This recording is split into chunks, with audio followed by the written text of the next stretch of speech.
the Pix 11 studios on the corner of 42nd and 2nd. Welcome, everybody, to another soon-to-be award-winning edition.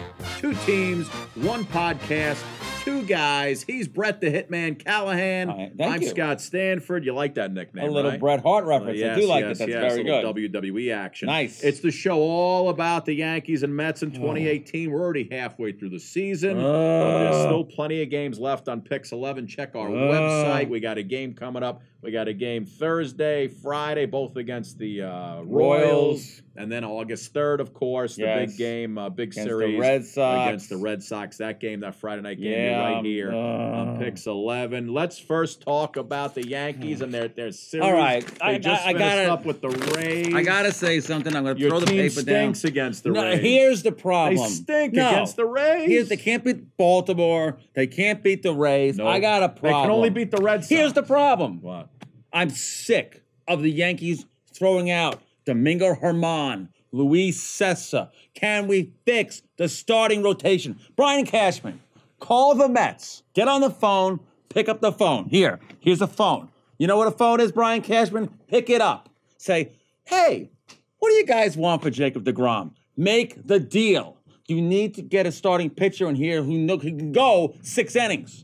Doesn't give up a home run in the 6th inning. I think the 2 teams are being Phone considered. Brian Cashman. They both have what each other needs and what each other wants, but they're going to stand on ceremony that they can't trade with each other. What is it? Is it another Jay Bruce deal where we can't trade Jay Bruce? Jay Bruce? You can't trade Jay Bruce to the Neither Yankees? team wants to see the other team do well with one of their players. It would fix the Mets. It would help the Yankees win a World Series. But forget the World Series. They're not even going to get there if they can't beat the Rays. Well, they have a problem here. They're 6 games back as of this recording. Gonna slip away. I'm frustrated. I'm very angry. What are you going to do if it comes down to 1 game of the season, a wild card playoff game? I'm putting Luis Severino on the mound, and I'm praying that my 85 relievers can get the job done. That's where we get to Zach Britton. All right. Thank God Brian Cashman picked up the phone and called Baltimore and got the Zach Britton You deal think done. he's using the same phone you're using? Well, this is an iPhone X. It's a very advanced phone. Oh, is it the X? Yes, it is. So he might be using the 7. He's probably still with the 7. I would right? think so. He's got a flip phone, Cashman, I think. Do you like the Britton deal? You like that deal? That deal I do He's a good like. reliever. Well, there's 2 reasons why I like that deal. Reason number 1 is he's a great reliever. Right. Coming off the Achilles injury, he's healthy. It's fine. It gives them another closer in that role. Basically, the Yankees in the playoffs have to go 3 innings with a starter and hand it off to the bullpen. They got 8 guys back there. But here's the big key. If Chapman, who had a hiccup this week, if he goes down, Britton steps in. You have insurance for Chapman now. All right. And you have a lefty. So and it's good. also you're going to get Gleyber Torres back off He the deal. played today. The team does very well when Gleyber's in the lineup. They don't do as well when he's out of the lineup. Their record shows that. Right. But listen, if you don't have a starting, I mean, I don't want Jay Happ. I don't want Cole Hamels. Go out and get the big gun. This is the Yankees' year to try to win the World Series. They have the team to do it. They need a starting pitcher. They need an ace to match Severino. They need to get Jacob deGrom. Here's the problem. If the Red Sox never lose. The Red Sox made a trade. They made a trade. Nady Eovaldi. Right? But here's the thing. Remember at the beginning of the season, Red Sox came out, they were like 17-2. Yes. Yankees were like 9-9. Right. 500 balls. Well, and everything went down the drain for the Red Sox. And Yanks caught right back up. So they're still within that realm of catching the Red Sox. But here's what concerns me about the Red Sox. The Red Sox are a team that can win by the home run, but they can win by the hit and run. The Yankees just home run nothing. The last 3 games as of this recording, the Yankees haven't hit a home run. And that's a problem. The Yankees can't be a team where you know, what happens in the postseason is you go into the postseason and you face those quality pitchers, and then you can't hit. So then you're like, well, now we got a problem. Oh, the bats go cold, the Yankees lose. I don't want to rehash it because it's several days old and everybody's talked about it and yelled about it. Well, I haven't yet. Gary Sanchez goes on the DL. Yes. You mean the guy who wears the loafers? The loafers. Austin Romine, Mr. Heart and Hustle's going to take his place. Right. Do you feel this team is better with Austin Romine or Gary Sanchez? No, I think the Yankees should trade Gary Sanchez. I think he should be. I think a package for deGrom per se. Let's say it's deGrom. If you give the Mets Sanchez, Clint Frazier and a minor league pitcher, I think that gets the job If done. Sanchez, Or Drury. why are you so quick to get rid of Sanchez? For me as a Yankee fan, Yeah. I don't like his lack of hustle. Last year, would you have gotten rid of him? Even if with lack of hustle? My problem with I probably would have. I'll tell you why. Because Gary Sanchez, one of the things the Yankees have enough power. They need a defensive catcher who can catch this staff. So you can't. I mean, he can't do it. He's had 10 pass balls this season. Mm-hmm. Now he goes on the DL for a month. Okay, a month. So you know what's going to happen now? Tell me. Brian Cashman is going to be in the market for another catcher. I would then call our good friend Derek Jeter and say, what is it going to take for this team to get Real Muto behind? Real Muto.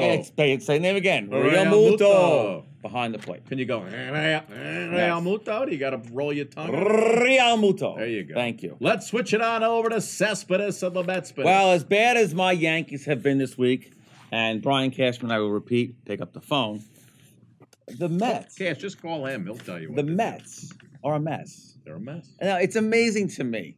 You have Yoenis Cespedes, who, when the Yankee series starts, hits a home run, everything's great in Metland again. Cespedes is back. Comes back, he says, by the way, my heels are hurting me. See. They're hurting me. See. And I may need to miss the next 8 to 10 months. Right. Did no one in the Mets know this? Turns out he had the right prognosis. But here's the thing. He had the right prognosis. No one knew it. They go to Mickey Callaway, and they say to Mickey, hey, Mickey, do you know what's going on? He goes, no. What? I don't even know what he said. Come on. Turns out now Cespedes is going to be out for 8 to 10 months, going to have injury, surgery on the calcification of the heels. Look, you always go to a doctor, you get a second opinion. But when the doctor has to get a third opinion, there's a problem. No one knew what to do with Cespedes. Now he's going to have surgery. Dr. Anderson. First surgery is going to be in a week or two. The swelling's got to go down. Mm-hmm. He shouldn't have been playing on that first Subway Series game if he needed this. He should have had this when he first got hurt. Right. So here's the problem with this. So now he has surgery. First 3 months he's out. Then he has to get surgery in the next foot. It's 8 months. Yeah. And here's the problem. Okay, the Mets had no choice. They had to make the Cespedes trade. They made it. Then they had to re-sign him. But in the third contract, this has been bothering Yoenis Cespedes since he's been a high school kid. Mm-hmm. I mean... And that's a bad feeling, too. It's probably like a plantar's fasciitis. It's like a razor in the back of your foot. Yeah. Well, the big concern about the Cespedes injury is it can lead to a torn Achilles tendon. Mm-hmm. And what about Syndergaard with his hand, foot, and mouth disease? Well, I mean, who has lupus? I love when we get to say Coxsackie on the air. It's amazing. It's great. Say it again. Coxsackie. All right, very good. I love it. All right. Who has MRSA? Who has MRSA? Well, as bad as the Mets and the Yankees have been, pick up the phone, Brian Cashman. Football season is here. The frozen tundra. Yeah, that's the bad thing. I love when football season's here. Football's here. But then I think it's going to be like 30 degrees again in a month and a half. I mean, you're going to be at the games freezing. Odell is in camp like he said he would. Good. You got to be careful with Odell. You don't want him getting hurt. Darnold signs a contract, very good for the Jets. Sammy Darnold. Everyone loves Saquon Barkley. Oh, boy. Football season, I'll be wearing the Giant Saquon jersey here. You will. Does it say Saquon on it? It does. I have it purchased. What's it say? Barkley? Barkley. Saquon? Barkley. He should just go by Saquon. Well, eventually. I mean, no, Barkley. A lot of guys. Look, he has a good year. He'll be on the cover of the EA Sports Madden game. That's happening. And that'll ruin his career, I'm sure. Probably. That's a jinx. What do you think happens for the Jets and the Giants this season? Yeah, what do you think? I think the Giants finished 3-13 last year. It wasn't good. I think with Nate Solder on the offensive line and Saquon and you get a lot of weapons for Eli. Evan Ingram, right. you got Odell, right? Mm-hmm. I think if everybody stays healthy in the offensive, I think they can go at least 8-8 this year. Not bad. Maybe even better. And how about the Jets? I said Jets. It's very funny when you're a Jet fan, you're a Met fan. So it's very funny when you say that. Yeah, it is true. It's like, and I'll tell you, I'd like to see Teddy Bridgewater get a little action because the guy was great before his injury. Yeah, but that's such a bad injury. The guy almost lost his life. Could be great. Could be great, though. You never know. What do you do about Sam? Let me ask you this question. So you're the Jets.